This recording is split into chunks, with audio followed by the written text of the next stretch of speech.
தூத்துக்குடியில் செவ்வாய்க்கிழமை தொடர்ந்து மழை பெய்து வருவதால் சாலைகளில் தேங்கியுள்ள மழைநீரை அகற்றும் பணியை மேயர் ஜெகன் பெரியசாமி, மாநகராட்சி ஆணையர் மதுபாலன் ஆகியோர் நேரில் ஆய்வு செய்தனர்.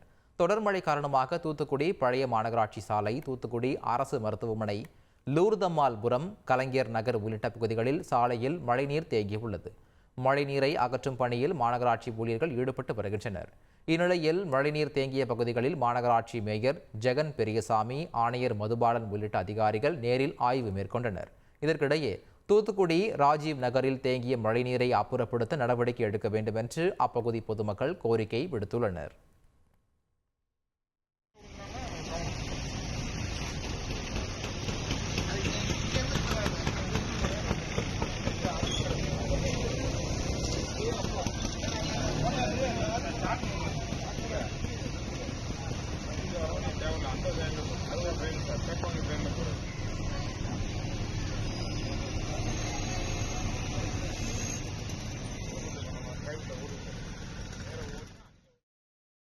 நெல்லை மாவட்டத்தில் பெய்த தொடர் மழையால் தாமிரபரணி ஆற்றில் நீர்வரத்து அதிகரித்துள்ளது.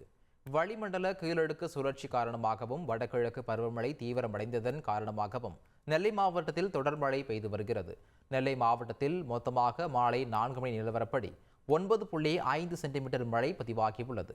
மாவட்டத்தின் பல்வேறு பகுதிகளில் பெய்து வரும் தொடர் மழை காரணமாக தாமிரபரணி ஆற்றின் நீர்வரத்து அதிகரித்துள்ளது. தொடர்ந்து ஆற்றின் கரையோர பகுதிகள் மாவட்ட நிர்வாகத்தால் கண்காணிக்கப்பட்டு வருகிறது. செய்திகளை உடனுக்குடன் தெரிந்து கொள்ள உடனே சப்ஸ்கிரைப் பண்ணுங்க.